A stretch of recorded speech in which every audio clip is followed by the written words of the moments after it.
ഒരു താങ്ക്സ് ഞാൻ പ്രതീക്ഷിച്ചു. എന്തിന്? എബിയുടെ നേരെ തിരിഞ്ഞ് വാവ ചോദിക്കുമ്പോൾ എബി ചെറുതായൊന്ന് ചൂളിപ്പോയി. അല്ല, അത് എന്താന്ന് സാർ ഇവിടെ നിന്ന് ആലോചിക്ക്. പറഞ്ഞിട്ട് പോകുന്ന പെണ്ണിനെ എബി മിഴിച്ചു നോക്കി. വല്ലാത്തൊരു സംഭവം തന്നെ. കഴിഞ്ഞ ദിവസം ഇങ്ങോട്ട് വന്നതേ ഉള്ളൂ, കണ്ടോ? അങ്ങേർക്ക് പോലും അവളോടാ സിമ്പതി. അപർണ എബിയെ നോക്കി റിൻസിയോട് പറഞ്ഞു. തീർത്തു കൊടുക്കുന്നുണ്ട് ഞാൻ, നീ വാ. ബാഗു എടുത്ത് വാവ ക്ലാസ്സിലേക്ക് പോയി. ബോർഡിൽ തൻ്റെ ചിത്രം വളരെ മോശമായി വരച്ചു വെച്ചിരിക്കുന്നു, ഒപ്പം എബി സാറിൻ്റെയും. വാവയൊന്നും സംഭവിക്കാത്തതുപോലെ തൻ്റെ സീറ്റിൽ പോയിരുന്നു. ചുറ്റുമുള്ള അടക്കിപ്പിടിച്ച ചിരിയും സംസാരവും പരിഹാസങ്ങളും കേൾക്കാം. അവൾ ടെക്സ്റ്റ് തുറന്നു വെച്ചു. നല്ലൊരു വഴക്ക് പ്രതീക്ഷിച്ച റിൻസിയും കൂട്ടരും പ്രതീക്ഷിച്ചതുപോലെ നടക്കാത്തതുകൊണ്ട് വാവയെ പരിഹസിച്ചുകൊണ്ടിരുന്നു. ബെല്ലടിച്ചതും ക്ലാസ്സിലേക്ക് കയറി വന്ന എബി ബോർഡിലെ ചിത്രം കണ്ട് വല്ലാതെയായി. നോട്ടം വാവയിലെത്തിയപ്പോൾ ഇതൊന്നും തന്നെ ബാധിക്കുന്നതല്ല എന്ന പോലെ ഇരിക്കുന്നു. തൻ്റെ ടെക്സ്റ്റും എടുത്ത് എബി പുറത്തേക്ക് ഇറങ്ങിപ്പോയി. ഇൻ്റർബെല്ലിന് എബി ക്ലാസ്സിൽ വന്ന് വാവയെ തിരഞ്ഞു. സാർ, വൈഷ്ണവിയാണേൽ അവളിവിടെ ഇല്ല. റിൻസി പറഞ്ഞപ്പോൾ കൂടെയുള്ള വാലികളെല്ലാം ചിരിച്ചു. എബി രൂക്ഷമായി എല്ലാത്തിനെയും ഒന്ന് നോക്കി ലൈബ്രറിയിലേക്ക് ചെന്നു. വൈഷ്ണവിയെ ലൈബ്രറിയിൽ കണ്ടപ്പോൾ എബിയുടെ മുഖമൊന്ന് തെളിഞ്ഞു. ഒരു ടെക്സ്റ്റ് മുന്നിൽ തുറന്നു വെച്ചിട്ടുണ്ട്. ബുക്കിലേക്ക് പകർത്തി എഴുതുകയാണ്. താൻ മുന്നിൽ ചെന്നിരുന്നതൊന്നും അറിഞ്ഞിട്ടില്ല. വൈഷ്ണവി? വാവ പെട്ടെന്ന് മുഖമുയർത്തി നോക്കി. എടോ, ആരാ ക്ലാസ്സിൽ അങ്ങനെയൊക്കെ? തനിക്കറിയാമെങ്കിൽ പറ, നമുക്ക് ആക്ഷൻ എടുക്കാം. അത്രയും നല്ലൊരു കലാകാരിക്ക് നേരെ എന്തിനാണ് സാർ വെറുതെ? അപ്പോൾ തനിക്ക് വിഷമമില്ലേ? എബി അത്ഭുതത്തോടെ ചോദിച്ചു. എന്തിന്? അല്ല. ബെല്ലടിച്ചതേ വൈഷ്ണവി ബുക്ക് മടക്കി ചെറുപുഞ്ചിരിയോടെ എബിയെ നോക്കി തലയനക്കി എഴുന്നേറ്റു. ആദ്യമായി കണ്ട നിമിഷം മുതൽ ഒരത്ഭുതമാണ് ആ പെൺകുട്ടി. അവൾക്ക് പിന്നാലെ നോട്ടമേത് ചിന്തിച്ചു എബി. വെറുതെ ഒന്ന് പുഞ്ചിരിക്കുകയും ചെയ്തു. അടുത്ത അവറും തനിക്ക് വൈഷ്ണവിയുടെ ക്ലാസ് തന്നെയാണ്. അവരുടെ ക്ലാസ് ടീച്ചർ ലീവാണ്, അതുകൊണ്ട് ഫസ്റ്റ് അവർ തനിക്കായിരുന്നു. എബി ക്ലാസ്സിലേക്ക് ചെല്ലുമ്പോൾ ബോർഡിലെ ചിത്രം അതുപോലെ തന്നെയുണ്ട്. ആദ്യം കണ്ടപ്പോൾ തോന്നിയ ആ ബുദ്ധിമുട്ടും ചിന്താഭാരവും ഇപ്പോൾ ഇല്ല. അതൊരു പക്ഷേ വൈഷ്ണവിയിൽ കണ്ട കോൺഫിഡൻസ് ആണ്. കയ്യിലിരുന്ന ടെക്സ്റ്റ് എബി ടേബിളിൽ വെച്ചു. ടേബിളിലേക്ക് ചാരി നിന്നു. തികച്ചും ശാന്തമായ ക്ലാസ് മുറിയിൽ എല്ലാവരും അവൻ്റെ പുഞ്ചിരിക്കുന്ന മുഖത്തേക്ക് നോക്കി അക്ഷമയോടെ അവനെ കേൾക്കാൻ തയ്യാറായിരിക്കുന്നു. ബോർഡിലെ ചിത്രത്തിന്മേൽ അവനുള്ള പ്രതികരണം അറിയാൻ പല മുഖങ്ങളും കാത്തിരിക്കുന്ന പോലെ. ഈ ചിത്രം വരച്ചത് ആരായാലും വളരെ ഭംഗിയുള്ള ചിത്രം. ഇത്രയും ഭംഗിയായി ചിത്രം വരയ്ക്കുന്ന ഒരു കലാകാരൻ അല്ലെങ്കിൽ ഒരു കലാകാരി ഈ ക്ലാസ്സിലുണ്ടായിട്ട് ഞാനറിയാതെ പോയാൽ എനിക്ക് വലിയ നഷ്ടമാകും. അപർണയാണ് സാർ, മിലൻ വിളിച്ചു പറഞ്ഞപ്പോൾ അപർണയുടെ മുഖം വിവർണമായി. റിൻസി പറഞ്ഞപ്പോൾ ഒരാവേശത്തിന് വരച്ചതാണ്. ആരാ അപർണ? സാറിന് വൈഷ്ണവിയുടെ പേര് മാത്രമേ ഓർമ്മയുള്ളല്ലോ അല്ലേ? റിൻസി പരിഹാസത്തോടെ പറയുമ്പോൾ ക്ലാസ് റൂമിൽ നിറഞ്ഞ അടക്കിപ്പിടിച്ച ചിരി. എബിയും ചിരിച്ചു തള്ളി. അപർണ എഴുന്നേറ്റ് നിന്നു. എല്ലാവരും അപർണയ്ക്കൊരു ക്ലാപ്പ് കൊടുക്ക്. ആ അധ്യാപകൻ്റെ ചൊടികൾ പുഞ്ചിരിക്കുന്നുവെങ്കിലും കണ്ണുകളിൽ ഒളിച്ചിരുന്ന വേദന അവൾ തിരിച്ചറിഞ്ഞു. സോറി സാർ, അറിയാതെ. എബി അപർണയെ നോക്കി കണ്ണൊന്ന് ചിമ്മി ചിരിച്ചു. എബി അപർണയ്ക്ക് അരികിലേക്ക് ചെന്നു. വൈഷ്ണവി അപർണയുടെ ക്ലാസ്മേറ്റാണ്. ഇങ്ങനെ മോശമായി ആ കുട്ടിയെ ചിത്രീകരിക്കുമ്പോൾ ആ കുട്ടിയുടെ മാനസികാവസ്ഥ കൂടി ചിന്തിക്കണം. അവളെ അതൊന്ന് പറഞ്ഞ് മനസ്സിലാക്കണമെന്ന് എബിക്ക് തോന്നി. അപർണ വൈഷ്ണവിക്ക് അരികിലേക്ക് ചെന്ന് വൈഷ്ണവിയുടെ കയ്യിൽ കൈ ചേർത്തു.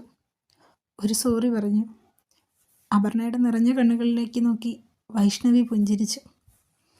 അപർണ ബോർഡ് ക്ലീൻ ചെയ്തതിന് ശേഷമാണ് തൻ്റെ സീറ്റിൽ പോയിരുന്നത്. ചെറിയൊരു പുഞ്ചിരി വൈഷ്ണവിയുടെ ചുണ്ടിൽ തത്തിക്കളിക്കുന്നത് എബി കണ്ടു. എബി തന്നെ ശ്രദ്ധിക്കുന്നുവെന്ന് മനസ്സിലായപ്പോൾ വൈഷ്ണവി മുഖം കുനിച്ചു കളഞ്ഞു.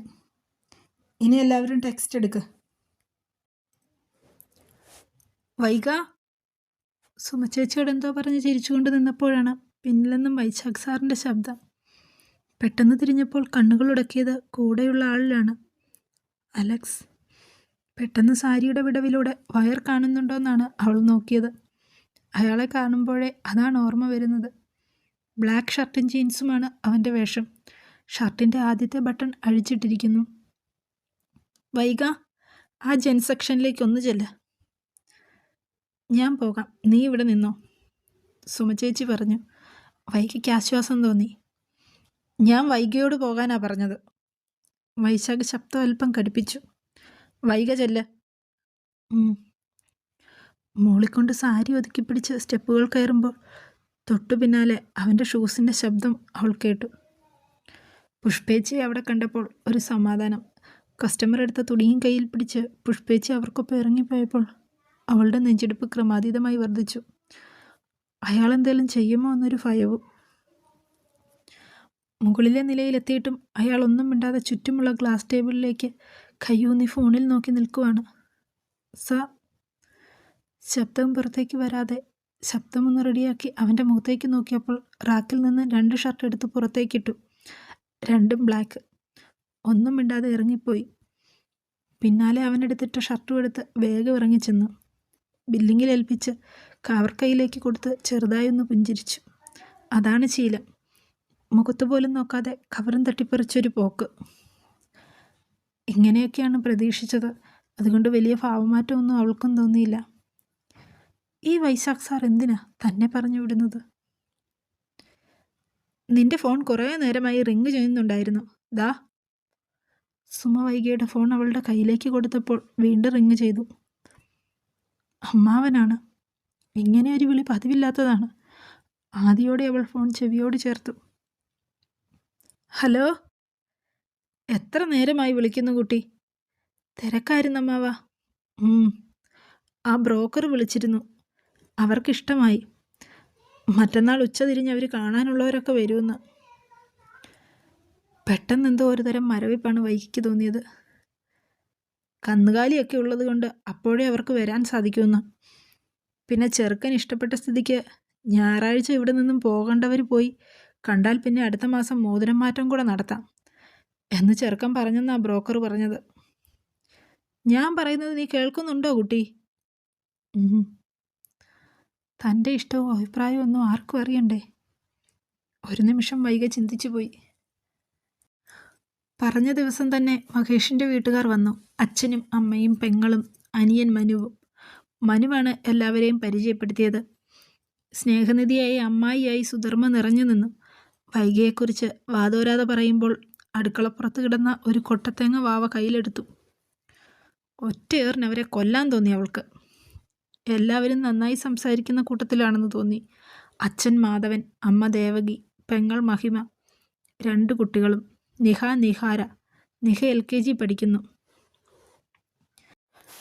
അവർക്കൊക്കെ മഹേഷ് മഹിയാണെന്ന് സംസാരത്തിൽ നിന്നും മനസ്സിലായി. മഹിയേക്കാൾ വേഗം ഈ വിവാഹം നടത്താൻ തിരക്ക് കൂട്ടുന്നത് ഇപ്പോൾ മനുവാ. എവിടെയെങ്കിലും കണ്ടുവച്ചിട്ടാണോ ഈ ധൃതി കൂട്ടലെന്നറിയില്ല. മാധവൻ പറയുമ്പോൾ എല്ലാവരും മനുവിനെ കളിയാക്കി നോക്കി.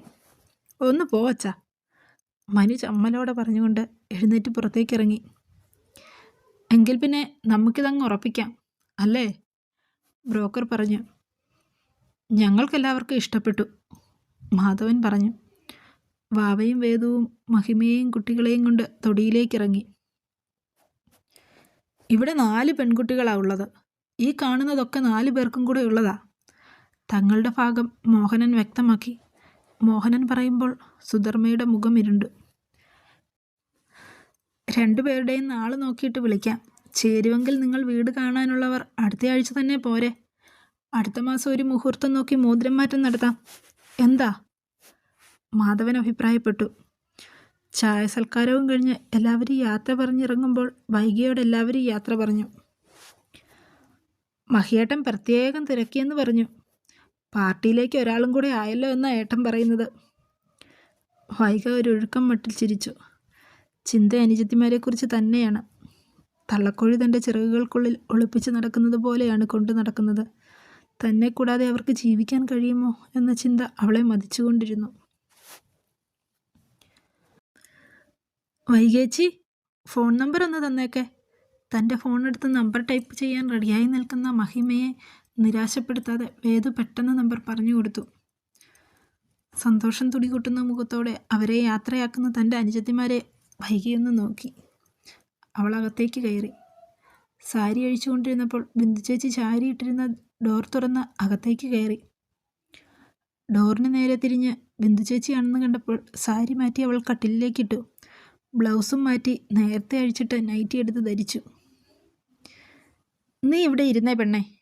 ബിന്ദു ചേച്ചി അവളെ പിടിച്ച് ബെഡിലേക്ക് ഇരുത്തി. നിനക്കെന്താ ഒരു താല്പര്യക്കുറവ് പോലെ? ചെറുക്കനെ ഇഷ്ടമായില്ലേ? നല്ല കുടുംബക്കാരും. പിന്നെ എന്താടി? ചേച്ചി, അവളുമാരുടെ കാര്യം ഓർക്കുമ്പോൾ അതുങ്ങളെ വിട്ടിട്ട് പോകാൻ പറ്റില്ല ചേച്ചി എനിക്ക്. വൈകിയുടെ കണ്ണുകൾ നിറഞ്ഞു. ദേ നോക്കു പെണ്ണേ, ഇത്രയും നല്ലൊരു ബന്ധം വന്നിട്ട് നീ വേണ്ടെന്ന് വെച്ചാൽ നിനക്കും നിന്റെ അനുജത്തിമാർക്കും തന്നെയാണ് നഷ്ടം. എങ്ങനെ നോക്കിയാലും നല്ല ബന്ധം. ഇടപെടാനാണെങ്കിലും മഹേഷും വീട്ടുകാരും നല്ല ആളുകളാ. നീയല്ലേ ആദ്യം വിവാഹം കഴിക്കേണ്ടത്, പിന്നെ അതുങ്ങളുടെ കാര്യം. അതല്ല ചേച്ചി. ഏതല്ലെന്ന്? അവർ പക്വത എത്തിയ കുട്ടികളാ. സ്വന്തം കാര്യം നോക്കാനും അവളുമാർക്കറിയാം. പിന്നെ ഞങ്ങളൊക്കെ ഇവിടെ ഇല്ലേ? നിനക്കൊരു ബസ് പിടിച്ച് പെട്ടെന്ന് വരാവുന്ന ദൂരമല്ലേ ഉള്ളൂ. പുറത്ത് സുധർമ്മയുടെ കോലാഹലം ഉയർന്നപ്പോൾ ബിന്ദു എഴുന്നേറ്റ് പുറത്തേക്കിറങ്ങി. എന്തായാലും 4 പേർക്കും തുല്യമായ ഞാനിത് വീതം വെക്കൂ. ബൈക്കിക്ക് 15 പവനും 1 ലക്ഷം രൂപയും ഞാൻ കൊടുക്കും. നിങ്ങൾ എവിടുന്നെടുത്ത് കൊടുക്കുമെന്നും പറഞ്ഞാ? ബാങ്കിൽ കുറച്ച് പണമുണ്ടല്ലോ, പിന്നെ ഇവിടെ കുറേ സ്വർണവും ഇല്ലേ? എനിക്ക് തോന്നി നിങ്ങളുടെ വരവ് അങ്ങോട്ടാണെന്ന്. അതങ്ങ് മനസ്സിൽ വെച്ചിരുന്നാൽ മതി. എൻ്റെ കുഞ്ഞിൻ്റെ ആവശ്യത്തിന് ഞാൻ സൂക്ഷിച്ചു വെച്ച പണമാണ് അത്. അതുപോലെ സ്വർണവും. അതൊക്കെ ഈ പറമ്പിലെ ആദായം കൊണ്ടുണ്ടായതല്ലേ. അല്ലാതെ ഒരു ജോലിക്കും കൂലിക്കും പോകാത്ത നിനക്ക് എവിടുന്നാ പണം?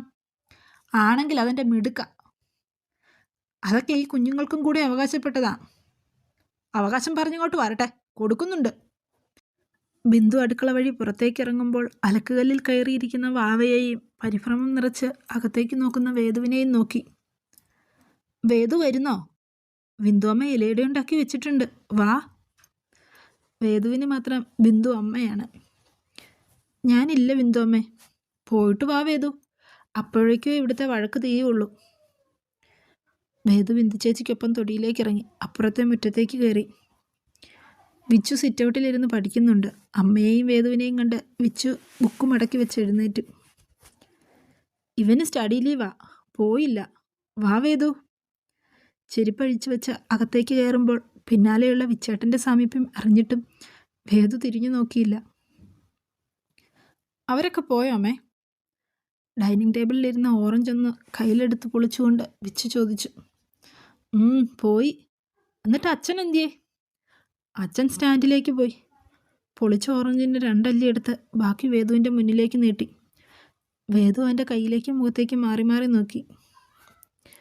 കണ്ണുകൾ കൊണ്ട് വിച്ചു വാങ്ങാൻ പറഞ്ഞു. വേദു മടിച്ചു. ബിന്ദു ചേച്ചിക്ക് പിന്നാലെ അടുക്കളയിലേക്ക് ഇറങ്ങിച്ചെന്നു. ദാ വേദു, കഴിക്ക്. ഇഡലിത്തട്ട് തുറന്ന് ഇലയുടെ പ്ലേറ്റിലേക്ക് വിളമ്പിയത് നല്ലൊരു വാസന ചുറ്റും വരുന്നു. വാ, ഇവിടെ വന്നിരുന്ന് കഴിക്കാം. ബിന്ദുമ്മ തുണിയലക്കാം. വാവ പ്ലേറ്റ് എടുത്ത് അടുക്കളപ്പുറത്തെ ബെഞ്ചിലേക്കിരുന്നു. ഷെഡ് പോലെ തുറന്നിട്ടിരിക്കുന്ന സ്ഥലം. അരകല്ലും ആട്ടുകല്ലും ഒക്കെ സ്ഥാനം പിടിച്ചിട്ടുണ്ട്. ഇല നീക്കി അടയുടെ അല്പം മുറിച്ചവൾ വായിലേക്ക് വെച്ചു. അരികിൽ വന്നിരുന്ന ആളുടെ സാമീപ്യം അറിഞ്ഞപ്പോൾ മെല്ലെ തലയൊന്ന് ചരിച്ചു നോക്കി. ബിന്ദു അമ്മയെയാണ് നോട്ടം. എന്തിനോ ആദരങ്ങൾ പുഞ്ചിരിക്കുന്നു. അതോ സ്വതമേ പുഞ്ചിരിയുള്ള ആ ചുണ്ടുകളിലേക്ക് നോക്കുമ്പോൾ തനിക്ക് തോന്നുന്നതാണോ? വേദു ചിന്തിച്ചു. കൈനീട്ടി വേദുവിൻ്റെ പ്ലേറ്റിൽ നിന്നും അവൾ കഴിച്ചതിൻ്റെ പാതി മുറിച്ചെടുത്ത് കഴിച്ചുകൊണ്ട് വിച്ചു അകത്തേക്ക് കയറിപ്പോയി.